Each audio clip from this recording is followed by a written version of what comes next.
Retour des vrais voix avec Philippe Bilger, Françoise Degois et Olivier d'Artigol. Situation ubuesque dans l'Essonne pour les élèves de 3e qui doivent passer l'épreuve de technologie au brevet des collèges. Nous sommes en compagnie de Gérald, parent d'élèves concernés par cette affaire. Bonsoir Gérald. Bonsoir. Pouvez-vous nous résumer cette affaire carrément ubuesque ? Alors tout d'abord, je voudrais remercier la radio et votre émission de me donner la parole et je salue toutes les personnalités de l'émission. Donc je m'exprime en tant que représentant du groupement indépendant des parents d'élèves du collège Alexandre Fleming d'Orsay dans l'Essonne et je précise que l'autre association de parents, CAP 91, se joint à moi. Il y a donc une unanimité sur cette situation qui a plongé bon nombre d'élèves et leurs parents dans une angoisse que je vais essayer d'expliquer très rapidement. Donc les 195 élèves de 3e du collège Alexandre Fleming à Orsay vont donc passer leur diplôme la semaine prochaine. Il s'agit pour eux de la première fois qu'ils passent un examen national.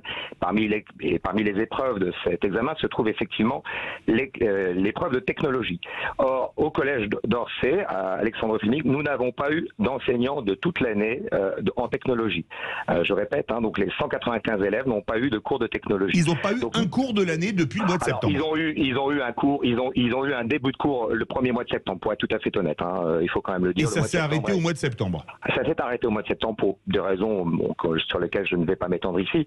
Alors, à la suite de cela, nous avons évidemment dialogué avec le principal du collège, qui évidemment n'est pas véritablement responsable de cette situation, et nous avons donc manifesté notre inquiétude auprès de l'inspection académique au mois de mars dernier.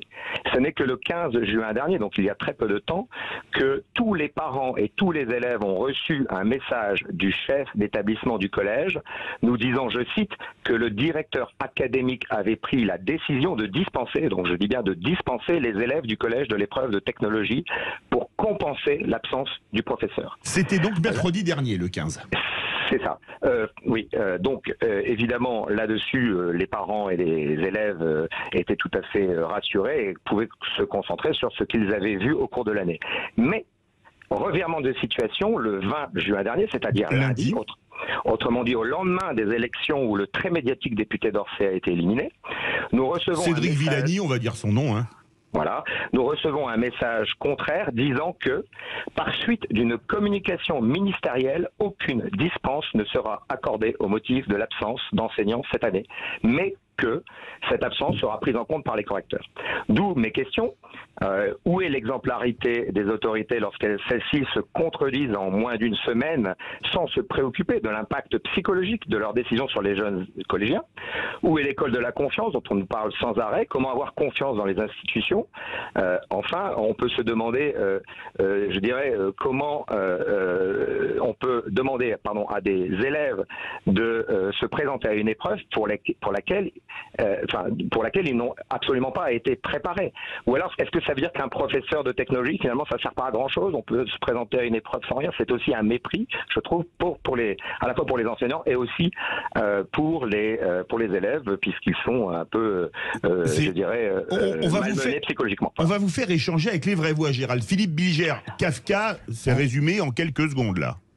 En réalité, je n'ai rien à ajouter à la relation très claire et tout à fait pertinente de Gérald.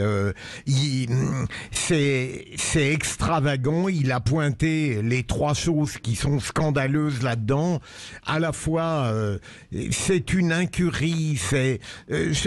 Par moments, je l'ai souvent dit sur d'autres thèmes, j'en serais presque à rêver d'une forme de malfaisance parce que ça révélerait un peu d'intelligence. Mais je crains que ce soit en France une incurie absolue. Le fait qu'on n'ait pas de scrupules à contredire le lendemain la décision de la veille, que ce soit, j'allais dire une grossièreté, un désordre bureaucratique infini qui ne tient pas compte de ceux qui vont être les victimes de tout ça. Je m'indigne comme des Jarry ou des Kafka ou tout petit pied, mais je laisse la parole à d'autres. Olivier d'Artigol, qu'est-ce que vous voulez répondre à Gérald? C'est hallucinant. L'ancien prof d'histoire géo que j'ai été dans le secondaire souffre à l'énoncé de tout ce que j'ai entendu. En effet, c'est du lourd, c'est du lourd. Ah bah oui, je vous l'avais promis. On a l'impression que c'est un cauchemar et qu'on va se réveiller parce qu'il y a 3 niveaux insupportables. D'abord pour les élèves. on se rend pas bien compte du choc les concernant avec cette expérience très traumatisante de se présenter comme ça. Oui, en ayant eu à peine un mois de cours. C'est totalement les familles, bien évidemment, et puis les enseignants eux-mêmes. Mais quand on parle de la revalorisation des métiers, qu'est-ce que ça veut dire ? Donc sur ces trois dimensions, et puis pour l'ensemble de l'équipe pédagogique, et bon, là encore, on espère qu'on pourra aussi prendre des mesures, que ça ne se reproduise pas, comprendre comment, que les choses soient réglées. Françoise Degois, que vous entendez, Gérald, c'est affligeant. Non, mais voilà, ce qu'on peut dire de plus, on va dire non, c'est super. Vous en seriez capable. Non, mais c'est bon. vachement bien, sans blaguer, passer une épreuve pour laquelle on n'a pas eu de cours, c'est super bien pour les élèves, c'est comme Koh-Lanta, tu vois. C'est une espèce, non, c'est absolument indigne. Je comprends pas. Et vous savez, et que les profs tiendront compte qu'il n'y a pas eu de cours, mais enfin, ça veut dire quoi ? Mais justement, plus les copies, c'est anonyme, on peut pas tenir compte dans une correction. C'est ça qui est complètement délirant. Et puis en plus, je pense qu'on se rend compte à travers ces exemples, on se rend compte aussi de l'incurie, de la façon dont est gérée l'éducation nationale. Moi, je faisais partie des gens qui aimaient bien Jean-Michel Blanquer au début, mais je me rends compte qu'en réalité, tout ça encore tenait, je le redis, du village Potemkin et de la communication, et qu'en réalité, rien ne s'est arrangé dans l'éducation nationale et tout ne fait que s'aggraver. Moi, j'ai un peu peur qu'à un moment donné, ça soit comme une maison très bien. Je parlais du Potemkin, mais je pense à autre chose. Une maison qui est rongée par les termites, vous voyez, et d'un seul coup, la maison s'effondre. On n'a pas vu le mal qui était fait, et d'un seul coup, tout s'effondre. Service public, hôpital, éducation. Moi, je redoute ça. Gérald.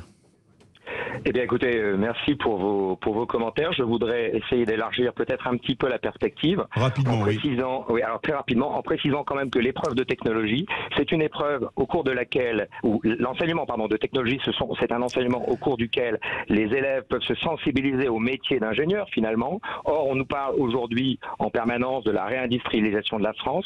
La classe de 3e est précisément à un âge où les jeunes peuvent se déterminer. Après, il est déjà trop tard. Vous êtes dans quelle ville exactement? Et c'est la ville d'Orsay, à 20 km au sud de Paris. Je connais bien, non. C'est pour vous dire qu'il y a un collège en Alsace qui a connu la même mésaventure. Peut-être que vous pourriez vous grouper.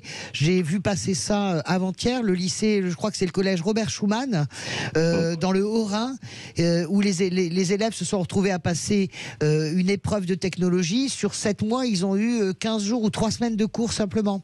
Donc, je pense quand même qu'il y a peut-être quelque chose à mener entre vous, parents d'élèves, une action commune, parce que je pense que vous n'êtes pas un cas isolé uniquement à Orsay.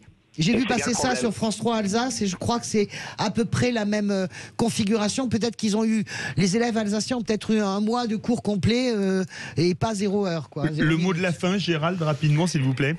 Eh bien, écoutez, je suis un petit peu désemparé et je me demande parfois s'il ne faudrait pas finalement prendre les choses à notre compte, comme certains, c'est-à-dire pourquoi pas l'école à la maison, puisque manifestement le système ne semble pas être opérationnel sur tous les points.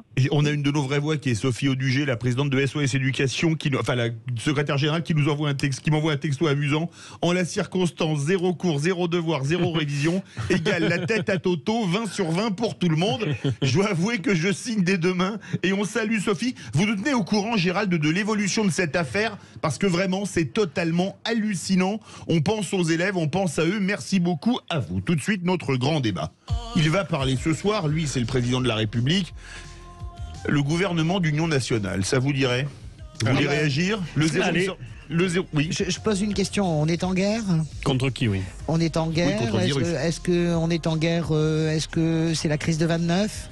Il faut bien savoir qu'est-ce que ça veut dire, gouvernement. On va en débattre tout de suite et on a quelqu'un dont le parti est, à mon avis, légèrement sollicité avec nous, Guillaume Carayon, président des Jeunes Républicains.